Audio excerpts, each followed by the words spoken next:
Hello and welcome to Buried, Chapter 3.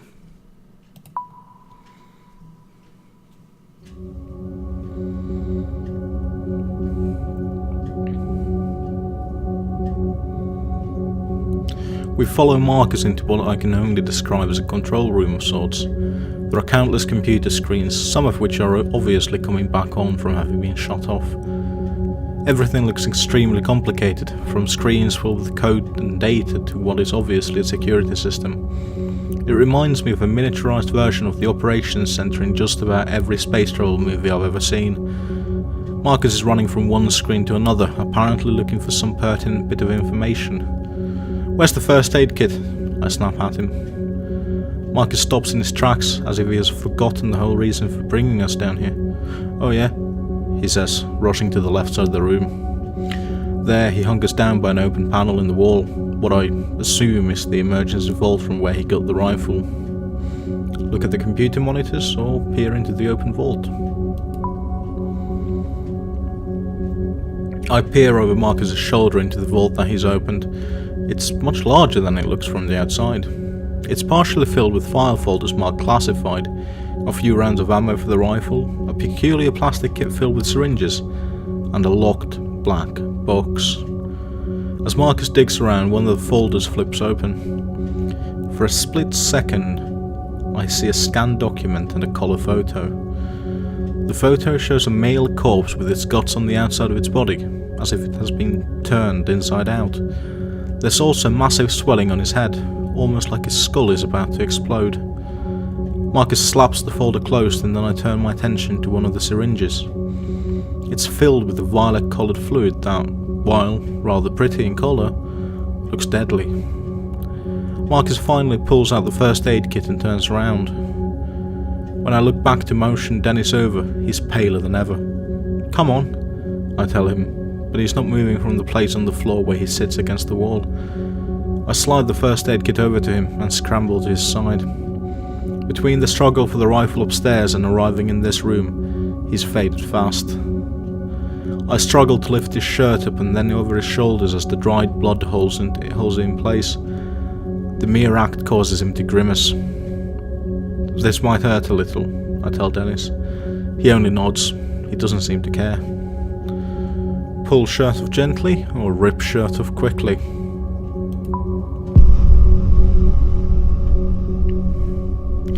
I lift the shirt off gently and it makes a sucking sound. There's so much blood that the moisture tries to keep the shirt pulled to him. Dennis lets out a little moan but seems to relax in spite of his injuries. With the shirt fully removed, the extent of his injuries becomes more clear. His wound is more visible now, although it's partially hidden by the blood that has started to clot around it. My medical knowledge is slim, basically just a bunch of basics I learned in Boy Scouts. I look over to Marcus hopefully and ask, "You have any training?" "Zero," he says. "Sorry." It's just as well, I guess. He's far too concerned with what's happening on the monitors to be of much help anyway. I start by taking out the several rolls of gauze within the kit and wipe as much blood as I can away from the wound on his side. It's even worse than I had figured from the start. The gash is deep and dark. I'm pretty sure it's infected too. He's going to need stitches, that's for sure, but I have no idea how to even start that. Besides, I don't see the tools for it in the kit. When I splash rubbing alcohol over the wound, he responds with a hoarse yelp of surprise. Nothing more.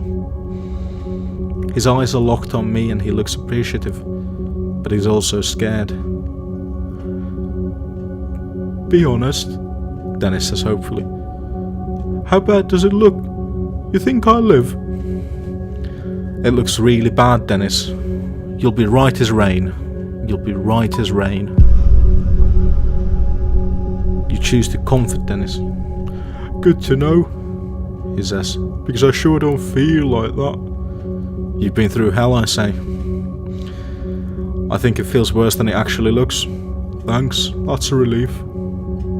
"I won't lie. You're gonna have a scar," I say, trying to be funny. He chuckles a bit, but there's no humour in it. He rests his head against the wall and closes his eyes as I finish up. I place one layer of gauze against the wound and bind it with medical tape. I then reinforce it with a second layer. I know it's meagre, but it's all I can do. "Thanks, Roger," he says, actually managing to force out a smile. "I feel a lot better. I think I'll be fine." I'm not so sure about that, but I'm glad I was able to encourage him. I look back to Marcus and he's looking back at us, deep in thought. My eye is starting to really swell up from where he kicked me earlier. Maybe I shouldn't have let him off so easy. "Are the first aid kits all you have in this facility?" I ask him. "If there's something better I don't know about it," he says. I notice then that his defensive posture is no longer there.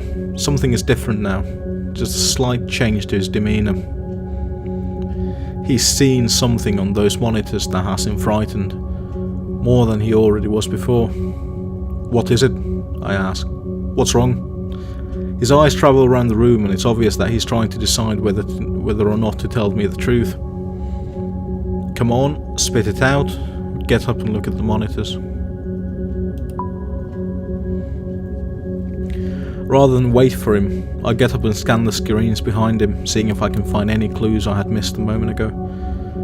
After a few moments, I see a few things that even I can comprehend hidden in the complex information on most of the screens. On one screen, I see what looks like a power meter that is slowly climbing upwards. A single message is flashing beneath it. It reads, "Unexpected power failure. Foreign entity." Another message trickling along the bottom of the black screen says, "Safety locks on level 3 containment doors engaged. Override?" I see still scenes on a few other screens that I assume are security cameras showing hallways and passages from elsewhere in the facility. One of them shows the first level hallway we were just in a few minutes ago. Another shows a hallway I don't recognise. The floor is covered in blood. From just off the screen, I see what I think might be a human body, but it's bent in an impossible way. It looks like the body's legs and torso has somehow been merged or melted into the floor. What's wrong with the systems? What happened to that person there? "I have no idea, I didn't see it," he says. "Whatever happened to that guy must have happened in the last minute or so." "What the hell?" I ask. "There's something still happening. Are we still in danger?" He turns away, clearly fearing he's already said too much.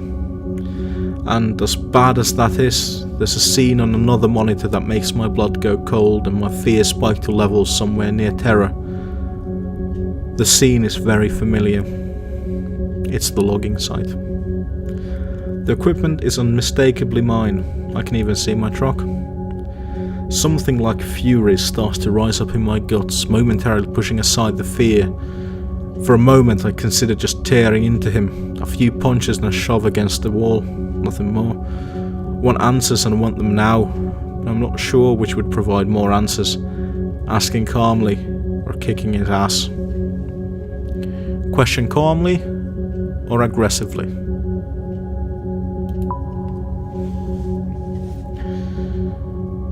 "Could you please explain to me why you've been spying on my crew?" My anger is prodding at me and I have to hold it back again. It's near the surface, demanding a release. "It was part of my job, mine and a few others. Your crew has been watched ever since you set up your equipment." "Why?" "Because you're working with heavy equipment, some of which digs into the ground less than a mile from a secret government facility." "I had no idea of that," I say. "How could I have known?" Marcus gives me that same crooked, trembling smile that is beginning to creep me out. "Because those things would draw attention to this place," he says. "You have no idea how secretive this facility is. Besides, I know that the higher-ups looked into it. Your site isn't on government land. It's shy by about 300 yards. Every piece of your equipment is on private property. The timber tract you purchased from Mr. Gladstone 2 months ago. So even if we wanted to intervene and keep your crew away, we couldn't have without stirring up a fuss. The fact that someone with such a low-level clearance knows this much about my logging crew is unnerving. If you've been watching us, why didn't you recognize us when we met in the hallway?" I ask. He shakes his head and exhales, like it's obvious. "The cameras have bird's eye view. I can't see faces. We just track bodies and names." So where the hell is my crew? Or remain calm? So since you have all this surveillance, do you know where the rest of my crew is? I do my best to keep my voice level, even though my impulse is to shout. Well, Marcus says, all of you are on site as usual before the incident. It had been a few hours since I checked though. They might have come near a facility, or maybe not, I don't know. He says this casually, like it's not important. Well, are they inside the facility? I ask. You have cameras everywhere, right? Do you see them? Marcus shakes his head. I've been looking all over and I haven't seen your crew. They aren't here. But, he adds, the lower levels don't have any cameras, classified. I'm not sure how they would have gotten there, but it's a possibility. I'm still shocked that we were being watched. Do they know everything about us? I'm telling you, Marcus said, the depth of influence in this facility goes deep. There are 36 employees down here. Outside of those employees, only 5 other people know this place exists. What the hell goes on here? Or ask calmly. What do all these people do here? I ask, keeping my voice level. He doesn't even pause to consider if he should go any further. He actually laughs when he gives me the answer. I honestly don't know everything, probably very little, but what I do know is that it's more than Black Ops. What does that mean? I ask. There are scientists here who have been disowned by their own governments because of the nature of their work. You get it now? I don't. Not at all. But I don't want him to know about that. You said there are 36 employees, I say. Where are they now? He shakes his head. As far as I know, everyone else is gone. Gone where? He points to the screen that still informs us of the unexpected power failure and cringes. If this power failure was not corrected in time, there's no telling. But they're here in the facility somewhere, right? I ask, hoping someone will be able to help Dennis better than I can. I just don't know, Marcus says. They could be anywhere. Look, I say, furious with the way he's talking in riddles. I don't... Oh God, Dennis says. I look over to him and he looks as pale as a ghost. He stood up and his eyes are locked on the monitor closest to him. What? I ask. He simply points to the monitor and then looks away. I look to the monitor and see the logging site. But more specifically, I see the overturned dozer and the legs sticking out from under it, wearing work boots. Right where I left him. Tony. The fact of his death seems abstract almost, like it happened in some other world or a very long time ago. I know that you already told me he was gone, Dennis whispers, but it's different actually seeing him. My God. Suddenly something blazes by the open door outside. The shape is fast and in shadow, but I'm pretty sure it's a person. Someone else is here, Marcus says, wheeling around. He sounds very happy to discover this, so I try to follow his lead. If something bad happened here at this facility, then surely the sight of another survivor is a good thing, right? We should check it out, he says. I realise this isn't the best moment to leave Dennis after revisiting Tony's death all over again. Someone just ran by the door, I tell him. Hopefully it's someone who can help us. You going to be okay? Or we'll be right back. You gonna be okay? It's fine, go see who it is, he says, giving me a mock thumbs up. I turn to Marcus and motion for us to head out to investigate. Let's be careful, Marcus says. Depending on who it is, they might not be as hesitant to shoot a stranger as I was. I nod at him as I head for the door. I'm still holding the rifle in my hand, and I don't know if I have the guts to actually use it if needed. With a final look back to Dennis, I run out into the second level hallway.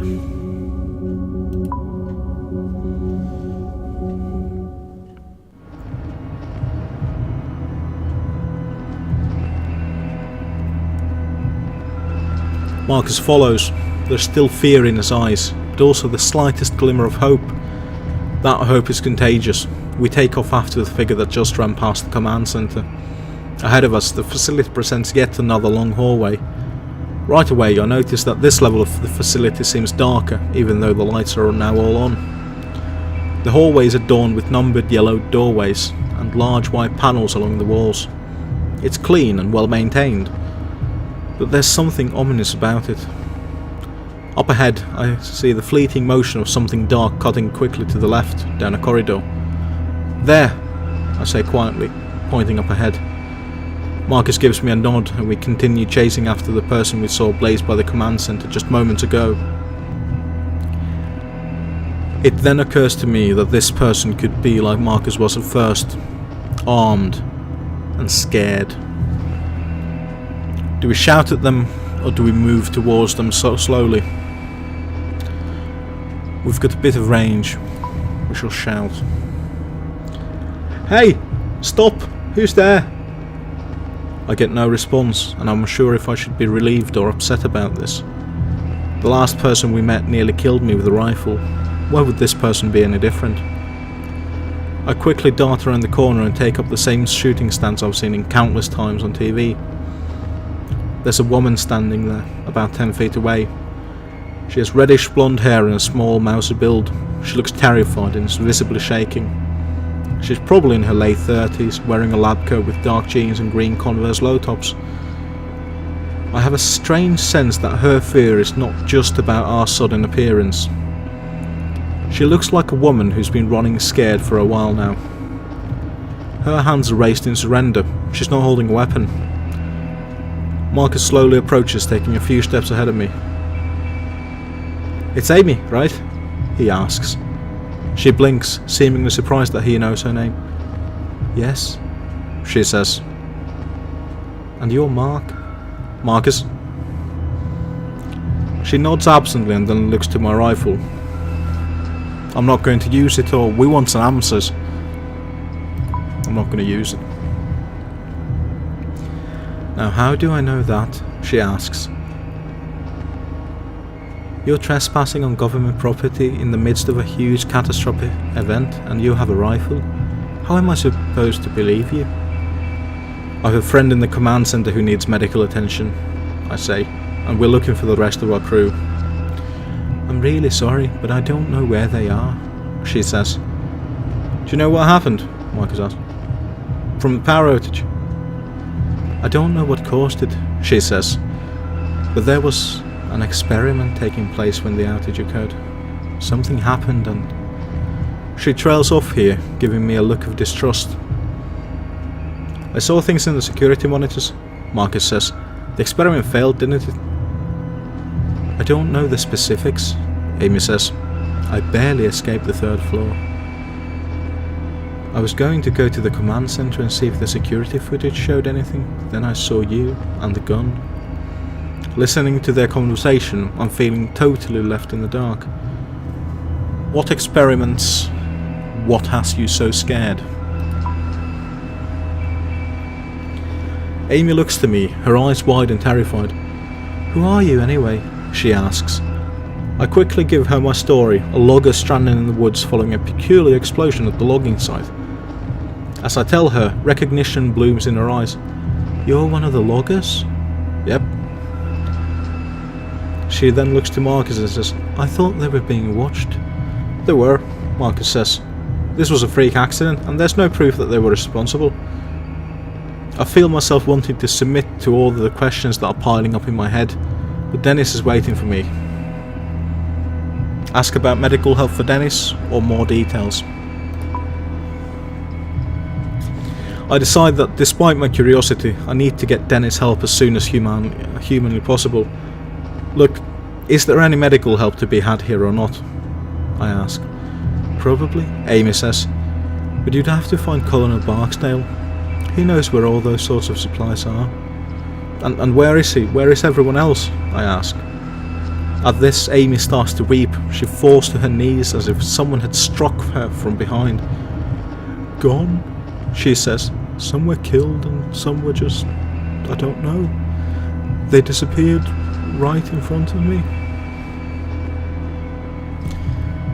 What the hell is going on here? Or disappeared? "Yes," she answers. They were here one second and gone the next. Just... She snaps her fingers together for effect. Gone. Something's here with us, Amy says.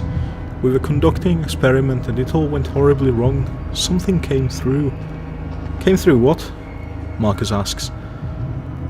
I don't even know that much. An entity? But whatever it is, it's still here somewhere. Amy responds. How could you not know? Don't you have full security access? I ask. No, I have access to almost everything, but there are 2 levels of security beyond my clearance. So, what do you suggest we do now? I ask. I'm not sure, she says, wiping her tears away. But if you want to find your crew, we need to find Barksdale. He's in charge. Where is he? I ask. Down on the 3rd level, in the hangar. Then let's go, I say. It's not that easy, Amy says, looking to the rifle in my hands. Why not? Like I said, something came through when the power went out. There's several of them, all roaming the 3rd level. What came through? Doesn't matter, let's move. All I know is that the others refer to them as entities. Amy shudders as she recalls the horror she has seen. I don't even know how to describe them. I didn't get a good look, she says. All I did was run for my life. Behind me I just heard screams. I know it's not very scientific of me, but I didn't feel like sticking around to learn more. She's right, Marcus says, stopping my train of thought. The things I saw on the monitors, it was crazy. This is insane, I bark. I'm going to the 3rd level to find this Barksdale guy. Thanks for your help. Wait, Marcus said. I'm sticking with you. If we want to get out of here, we have to find Barksdale, right? Yes, Amy says. But Barksdale's on the 3rd floor and it's too dangerous to go back there. I figure I'll let them make their own decisions. In the meantime, I start heading back to the command center to get Dennis. Before I get there, I hear their footfalls behind me, getting closer. I give Amy a questioning look and she quickly looks away, clearly torn. Neither one of you know your way on your own, dear, she says. Looking for Barksdale on your own would be suicide. Like it or not, she has a point. Fine, I say. Then let's get Dennis from the command center and head down together.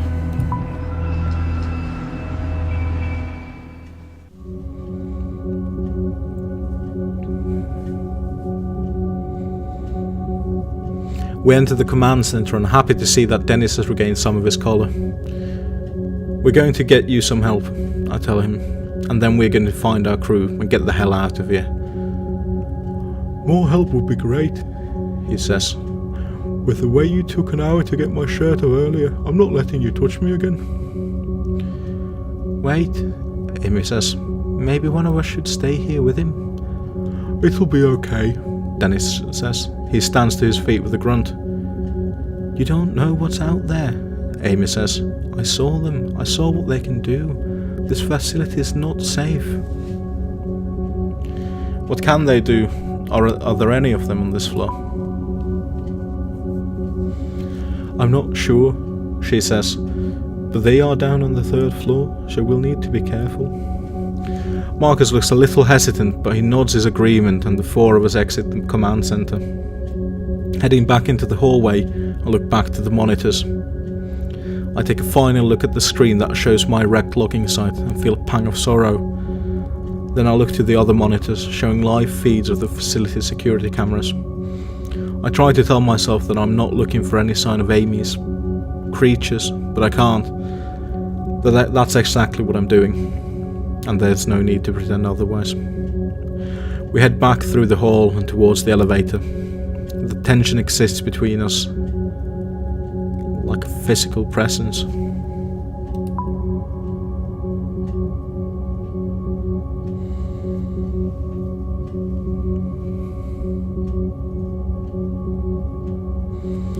We step inside the elevator and those pristine doors close. Inside the elevator, Amy seems to become much more guarded and distant from us. I want to assure her that I mean her no harm, but I'm also not going to put the rifle down. So you have Pretty high clearance in this place, right? I ask her. That's right. So what kind of experiment are we talking about? What went wrong? When she starts to answer my question, I can tell that it's something of a relief for her to get some of it off her chest. There's been a lot of work on a project taking place over here the last 3 years or so. The purpose is to find out if there's any real viable science behind point-to-point instantation. Like teleporting? I ask. Oh my god, Marcus says. I had no idea. I knew there was some weird stuff here, but nothing this insane. It's really not all that insane, Amy says. We found our first major breakthrough about 9 months ago. We were able to transport a live rat from its cage on level 3 to a small lab in New Mexico. The trip took the rat 5 seconds. Are you kidding me? Dennis says. I can tell that he wants to sound as if he's mocking the idea, but he fails. He's scared. Not at all, Amy says. The problem was that when the rat arrived, its retinas were detached and its intestines were on the outside of its body. What does this have to do with us now? Did you ever perfect it?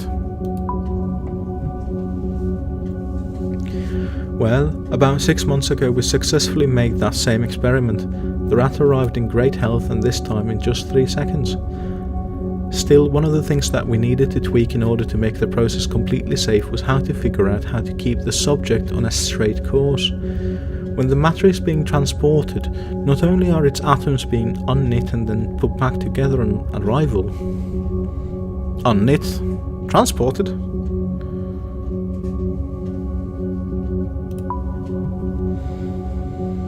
Yes, deconstructed and translated through space.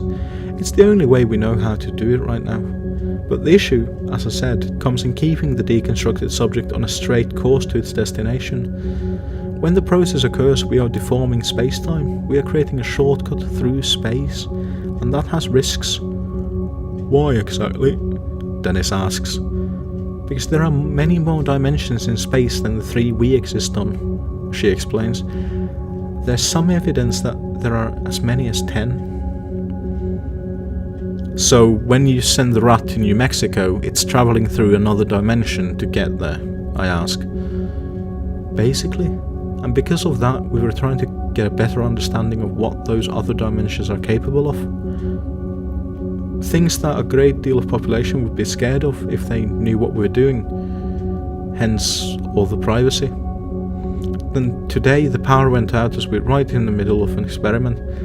Something happened. What? I don't know. She's speaking with the authority of someone who knows what she's talking about. Is that why those creatures are here? What have you seen in these dimensions?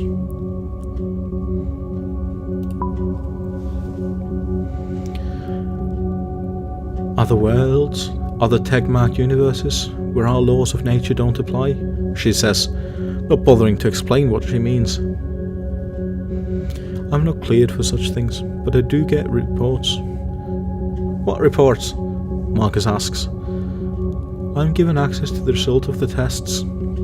In other words, Marcus replies, clearly upset, you guys have been peeking into other dimensions and taking notes on what you see. I can't believe I've wasted my life on this. He murmurs to himself. He looks like he's starting to freak out.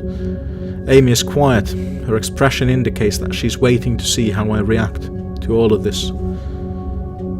You people are insane! That's incredible!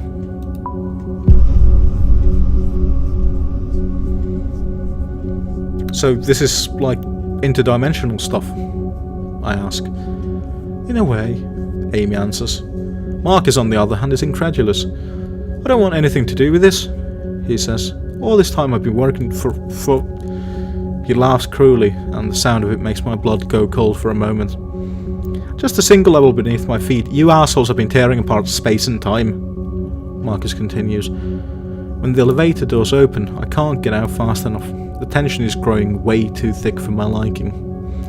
Outside of the elevator, we step out into what appears to be a massive industrial area. The carnage waiting for us is unlike anything I'd seen in the upper levels.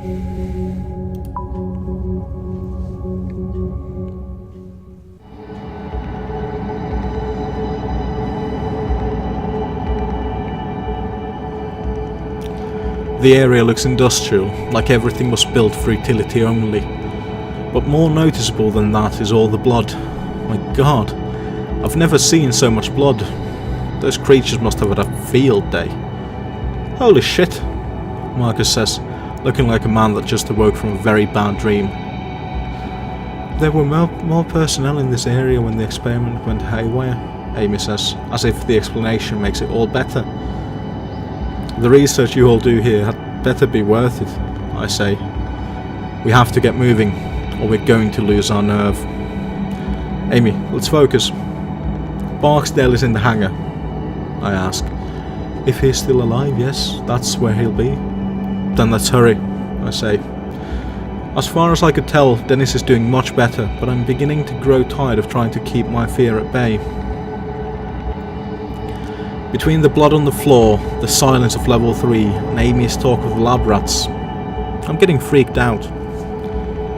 Amy, you take the lead. I'll go first. Stay behind me.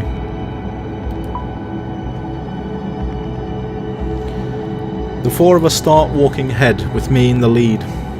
We stop walking when we come to the remains of what looks like 3 different people. It's hard to tell how many bodies there were because they've been torn to shreds and are distorted. 2 of the bodies look as if they've been fused together. Another man looks to have his leg welded through the floor. I can see this man's face. He died in an abject state of horror, his mouth pried open in an eternal scream. Investigate the bodies or keep moving? I see half a face pushed down into the floor like putty, barely attached to the separated skull. A single dead eye stares at me. I think I might puke. Behind me, Marcus does just that. As I listen to him heaving, my eyes cannot leave the carnage. There's blood everywhere, a crimson pool flooding the floor. There are hunks of skin and tissue splattered on the wall, and a strand of unspooled intestine that clings to the floor like a dead snake. Dennis steps up beside me, and when he speaks, his voice is soft and flat. What in the hell could have do that to some... he asks. The things that I saw, Amy answers, they could do it pretty easy, I think. She looks pale, and I think that she may pass out at any moment. Tears spill from her eyes and she's visibly shaking, but she soldiers on, looking back to me and stepping to the side of the gruesome carnage. Her eyes again go to my rifle, and she doesn't look very hopeful. You good to go? She asks me. We need to move on, but for some reason, I can't take my eyes off the scene. My mind is reeling, trying to process it all. Yeah, let's go. I'll look around some more. We leave the grisly site behind, moving into another equally destroyed area. From what I can tell, the next room was once an open area for experimentation. The place hasn't just been destroyed, it has been physically altered in a way that makes no sense. The girders look to have been warped, their very materials distorted and twisted. To my right, a machine has been catapulted and looks to have somehow merged with the wall, rather than crashing into it. Beyond these phenomena, there is the standard violence I was expecting to see. There's a limp arm sticking out from underneath the wreckage, and more blood. I see no signs of an explosion, which makes me wonder how this happened. Seeing the aftermath is sickening enough, but it makes me wonder if Amy saw it while it was happening. Did you see what happened to those girders? Did you see how these people died? I only got the glimpse of it, she says. It was like trying to focus your eye on something that was too close. They just started twisting, but not creaking or breaking. It's like these creatures are able to deform matter. She pauses here, and that's when we hear something echo through the facility. It comes from behind us and slightly to the right. I'm not sure what it is, but it makes my blood feel like ice. It sounds almost like static from an AM radio, but there is a high-pitched noise beneath it that I can't even start to fathom. What in the hell is that? I ask, instantly clapping my hands to my ears. One of them, Amy says, her voice a whisper. One of the creatures? That's what they sound like? Dennis asks. I see he's leaning against the wall again, wincing at the noise. I suddenly realise that I have a death grip on the rifle, ready to shoot at the next thing I see. How far away do you think they are? Or anything between us and them? Not really, she says. None of the hallways are blocked off by secure doors. Everyone seems to take this as the cue to start moving again. We make our way around the office wreckage, now with purpose in our step. We barely make it to the other side of the room, approaching a dark hallway, when another high-pitched noise sounds out. This one is louder, closer. We all share a terrified look, and I can tell that Amy is on the verge of losing it. I grip the rifle tightly as we head towards the hallway in front of us. How much further to the hangar? Can you kill these things? Close, she says. It's just at the end of this hallway. Dennis speaks up, his voice like high. Why don't we just haul ass then, huh? No one says anything after that, but I can feel the presence of terror around us, pressing in on us like some new violent gravity.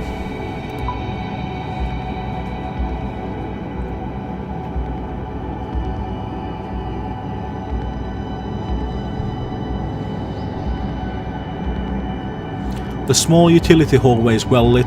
It looks as if it was designed to only be used by select maintenance workers. What goes on in this area? I ask. I'm looking at Marcus as I ask the question, but he only shrugs in response. She might know, he replies, pointing to Amy. I've never been down here before. It's just a utility hallway, Amy says, but at the end there's a maintenance room. There should be a gun or two in there. It's also the most direct path to the hangar entrance. As we walk quickly and quietly down the hall, I take a glimpse ahead and feel the hair of the back of my neck stand on end. The lights become more sparsely spaced, and it's impossible to see just how far the hall extends into the darkness. This hallway has the occasional trace of bloodshed, but nothing like the main area we've come from. We continue farther down, and just as I begin to see what it looks like a large metal door further ahead, I hear yet another shrill sound. This one sounds farther away, but no less demonic. How many of these things did you see? Dennis asks Amy. 3, but that's just what I saw. There could be more. What did they look like? Dennis asks. Can we talk about something else? Yeah, what are we dealing with?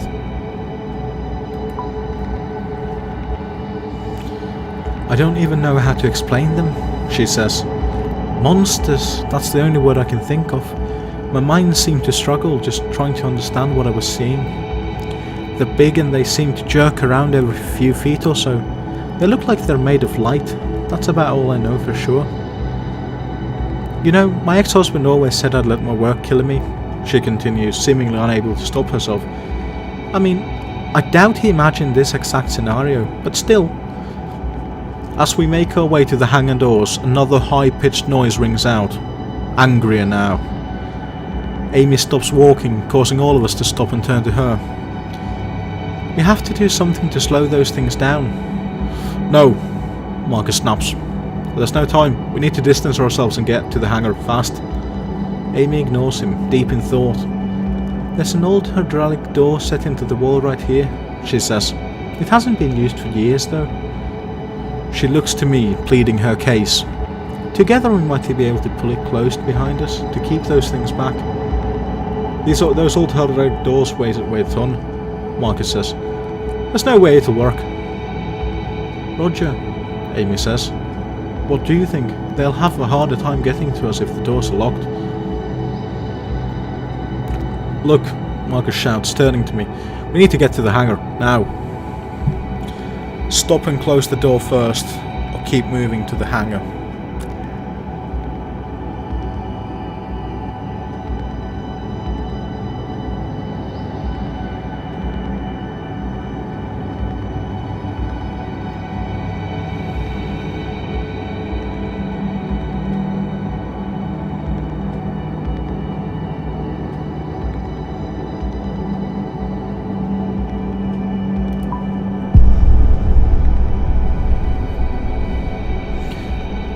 Damn it, Marcus says. We don't have the time for this.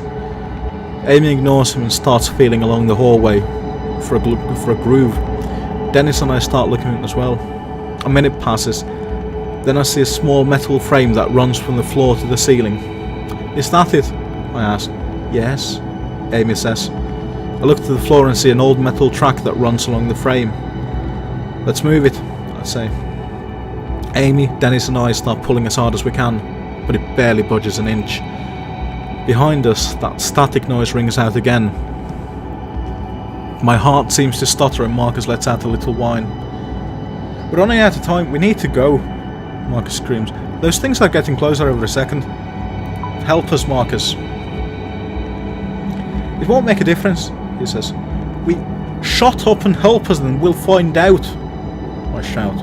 Reluctantly, Marcus walks over and grasps the door. We all groan as we strain to pull. It starts inching slowly and then begins moving steadily. Once we get it started, it slides easily. As we near the wall, closing off the hallway behind us, I think I can see the merest glimpse of an odd illuminated shape in the darkness. It's cut off by the slight thump of the hydraulic door being pushed against the frame in its opposite wall. Amy turns the lock into place. Great, now let's haul ass, says Marcus. We all turn and get moving again, still feeling unsure about our prospects. The fact that yet another shrill noise sounds out elsewhere in the facility is not calming. And then there are two of them. It's almost like they're calling out to one another. The doors to the hangar sit up ahead like the entrance to some enormous labyrinth.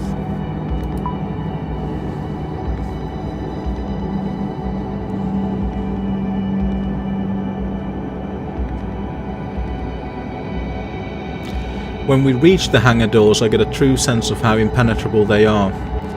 A computer terminal is mounted on the wall nearby and has a blinking red light. Any idea what this means? I ask. It's an automatic lock. A failsafe from the lockdown, says Amy. I've never been down here before, Marcus says. If I had known this door was here, I would have opened it earlier. How? Amy asks. The fear in her voice is more present than ever. From the command center, he says. You need to override from there first, then use this terminal to open the hangar doors. The command center on the second floor? I ask. Yeah.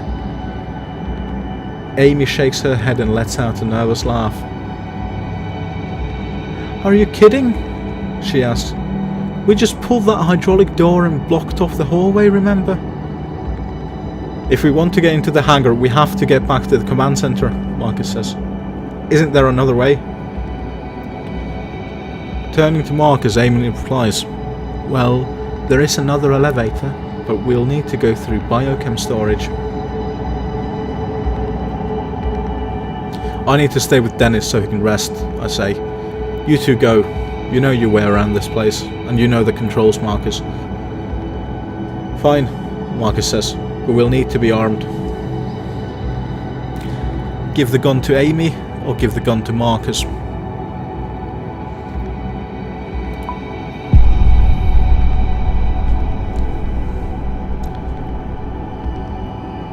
I hand Marcus the rifle and he turns to go. Amy gives me a concerned look but follows along behind him.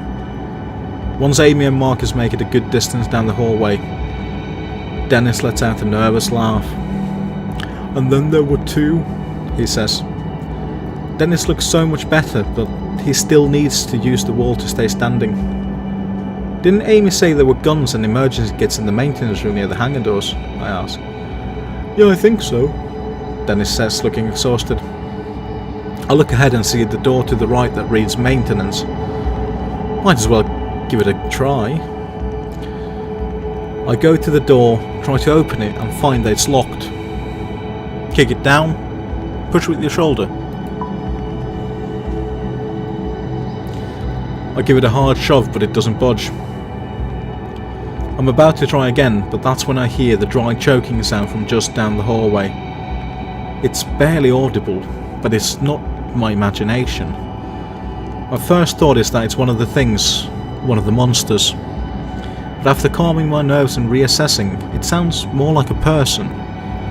I think about how angry and on edge Amy was when she turned to leave, as well as how scared Marcus had looked. Alarm bells sound in my head, and before I know it, I'm heading back down the hall, away from the hangar doors. "Stay here and I'll be right back," I whisper over my shoulder to Dennis. "See if you can figure out how to get into that maintenance room." "Where are you going?" he asks. I don't bother answering him as I bound through the door where Amy and Marcus went.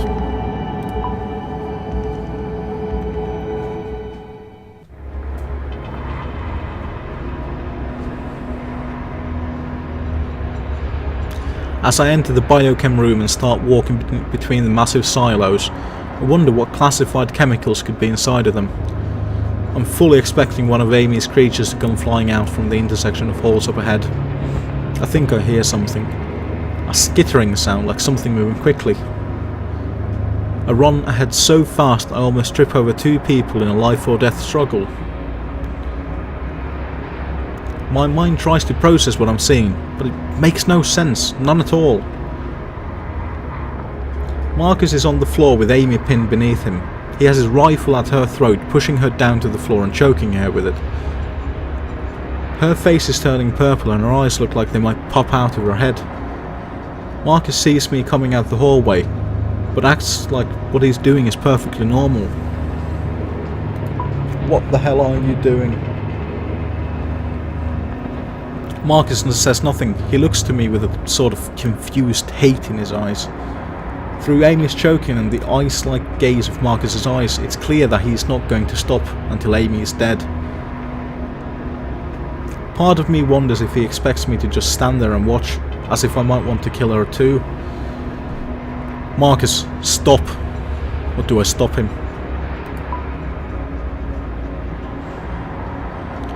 I start rushing towards him before I really know what I'm doing. I bring my fist down in a hard arc across the bridge of his nose, and I'm rewarded with a sick cracking sound. He cries out as he falls to the ground, looking at me as if he doesn't understand why I punched him. On the floor, Amy clutches at her neck and grasps for breath. I start to fear that I was a moment too late, just as I see that the rifle has been thrown across the floor. Marcus seems to notice this at the exact same moment that I do. Go for the rifle or hit Marcus.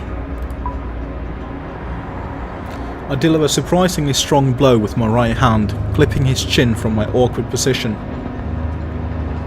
I'm in the process of planting a knee in his chest to hold him down, when his left foot comes out of nowhere, landing hard. The kick catches me squarely in my ribs, knocking the breath out of me. "What the hell are you doing?" he yells at me. "By killing her, I'm saving us. All of this was her fault." I sense that he truly believes this, but if that's the case, then why not just shoot her rather than strangle her with the rifle? The answer is simple. We would have come running. He wanted to kill her quietly. And then what? Would he have done the same to Dennis and me? It seems fitting, really. When he first came upon Marcus, he'd held the gun on us. I'd been so relieved to see another human being that I had underestimated just how unhinged he was. Marcus and I both dive for the rifle, still laying on the floor, and start wrestling for possession. But I'm not confident I'll come away with it. As we struggle, he starts inching the muzzle of the gun towards my face. A position I don't want to be in. I start pushing back hard. But if this thing accidentally fires, I'm not sure where I'd prefer the bullet to go, especially in this room full of chemical tanks. Force the muzzle towards Marcus, or towards the tanks.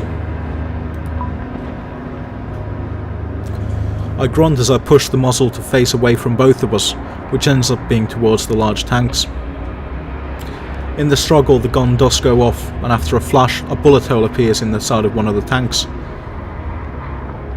A strange green liquid starts to leak out, and I hold my breath, hoping it's not explosive or harmful. It's not.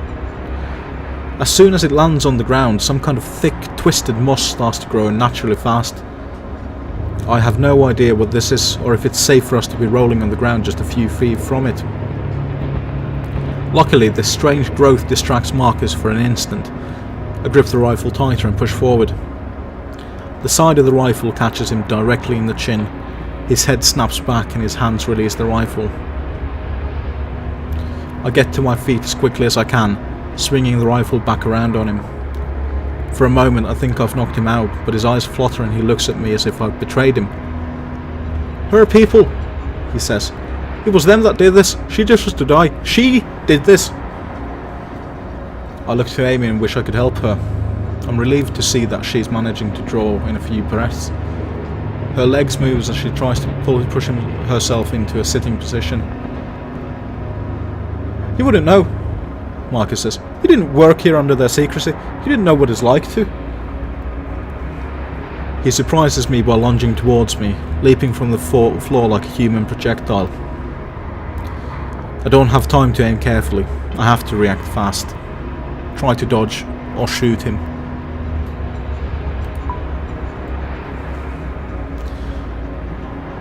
His aim is poor and his strength is failing, so I dodge him easily. I don't want to have another gunshot go off and alert those creatures again. We've made enough noise already. I make a hard jab of the butt of the rifle, striking him in the chest. Something crunches and he lets out a whoosh of air. He crumples for a moment and then goes to his knees. He roars in pain on the floor. Only after a few moments, I realise they're not purely screams of pain. The bastard is calling for them, calling for those creatures to come for us. "This place is evil, along with everyone involved," he wails from the floor. "If you're taking their side, then you deserve to die too. If you want to stop me, you'd better do it now, you coward." The rage in his eyes at Amy, as well as towards me for stopping him, makes me think that he'll deliver on this threat. I raise the rifle again, every urge in my body wanting to make sure he doesn't come back to bite us. But I'm not a violent man. I could easily not kill him and just leave him behind. Kill Marcus, or let Marcus live. I'm gonna let Marcus live. Just like when I could barely shoot earlier as he was coming at me, I can't bring myself to deliver the kill shot. I ignore him and lean down to Amy. "You okay?" I ask. She nods slowly. "Have to go," she says, her voice raspy. "They'll be here any minute. Too much noise." I have to hold her arm so she can get to her feet. We start forward and then I think of Dennis. "We should go back to the hangar doors," I say. "I can't just leave Dennis there." "There's no time," Amy says. "You need to come with me up to the command center. Now, we'll be back for him soon." "You're all dead now anyway," Marcus shrieks. "If they don't get you, I will."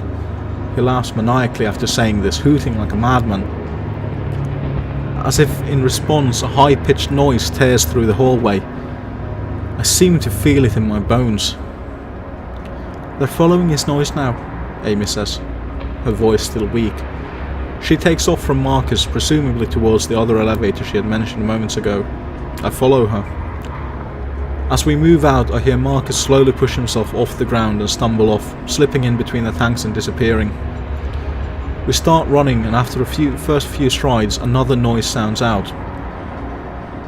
It sounds mechanical, but at the same time, it also reminds me of the recordings I've heard of whale songs. A sound of metallic creaking and crashing echoes through the door I came in through. "They've reached the hydraulic door we pulled," Amy says, confirming what I'm thinking. The sound grows louder as it's clear they're struggling with it, which is good, we have a bit more time. I speed up my step to follow Amy as she leads the way to the other elevator. She's panting furiously but pushes on. I can hear something rattling in her breath, likely the result of Marcus's attack. This makes me imagine how his cold, uncaring eyes must have looked, staring down at her as he tried to deliver her to death. How she is still forging on is beyond me. "I'm sorry about Marcus," I say. "It's not your fault," she interrupts. "When you handed him the gun, you didn't know he would use it on me. I just hope we can find a way to survive this mess." "We'll be fine, don't worry," but don't say anything. Right as rain. I'm not so sure, she says, her eyes fixed straight ahead. I'm not sure I can blame her. I just wanted to say something encouraging, I guess. We finally come to the elevator at the end of the row of silos. The elevator doors slide open slowly.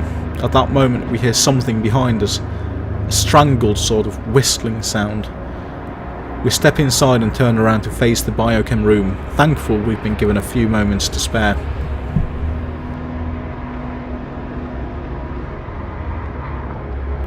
The elevator doors remain open for 3 seconds before they start to slide closed again. In those 3 seconds, I see a large shape floating towards us. A phosphorescent-like white glow outlines an impossible shape. Behind it, I see another shape that's also entered the biochem room, and another. The third one breaks away from the other two, taking a quick right. It moves with eerie speed. That is the direction Marcus had gone. Honestly, the thought of them hunting him down doesn't bother me in the slightest. Amy is pressing the button to close the elevator doors over and over, but they stay open for what seems like an eternity. I curse whoever designed these damn doors. Hide or stand and shoot?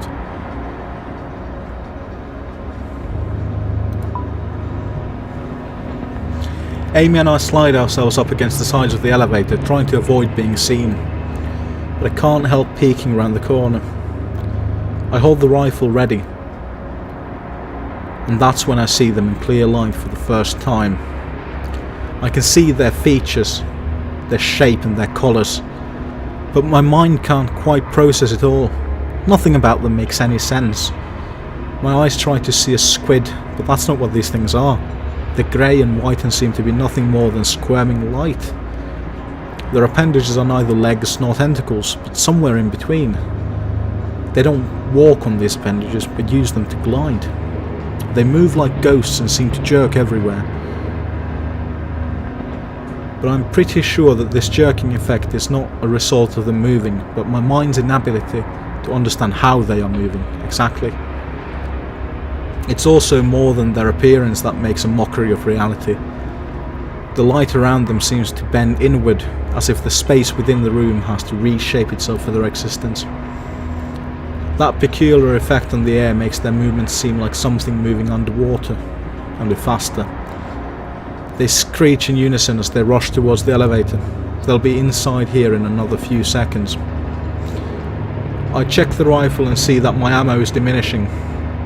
I have to start saving my shots. I'm gonna have to be choosy.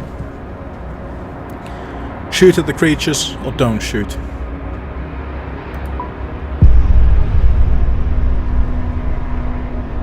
They keep advancing.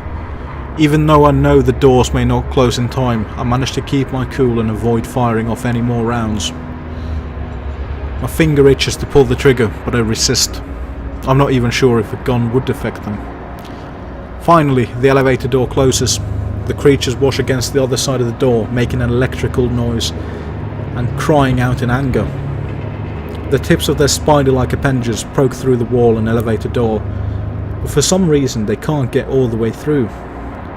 Amy screams at this and curls into a ball in the far corner of the elevator, crying.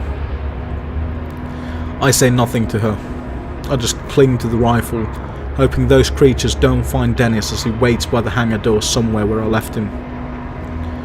For his sake and ours, we need to get them open. Now.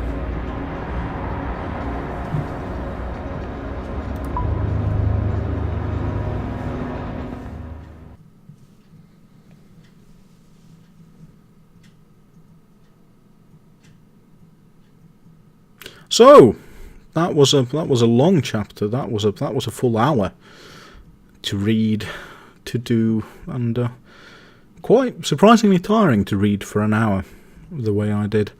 The blunt truth: I and 59% of players told Dennis he'd probably be fine. Well, yeah, that's a comforting lie, but probably necessary at that. Slow them down: I and 35% of players sided with Amy. It was a very big, for me, that was a very big chance to make.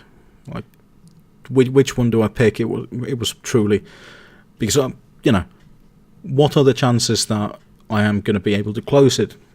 What are the chances that if I close it, I'm going to lose some? That was the fear that I had. Like, if we close it, I had no doubt that we'd be able to close it, because that's how these things usually work.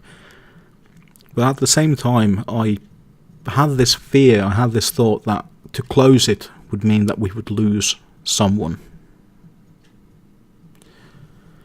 Who to trust? I and 31% of players gave the gun to Marcus. Well, I made my decision based on him seeming to be a little bit more in control of his emotions, and he did seem to have some ability. Murder or mercy? I and 58% of players left Marcus alive. Not really a hard decision to make, considering that the strike with the rifle but cracked a rib, at least one, possibly more than one, which really is gonna limit his ability to cause mischief. And you and 68% of players conserved your bullets. Well, not really that surprised that that number is so big, considering that the writing was very intent on making sure that we know that they are otherworldly, like they shape reality around them. What would have been the use of shooting them? And also because it made such a point of us having to conserve the ammunition, even though there are a few rounds in the vault, in the control room, but it clearly made a point of conserving ammunition, which kind of gives me a fear that there might be very soon a time when we're going to have to use the gun a lot more. But this has been the chapter 3 of Buried, and yeah, it's very interesting doing this kind of reading and doing this kind of thing, but it is also very tiring, and it does take a lot out of me. So until next time, goodbye.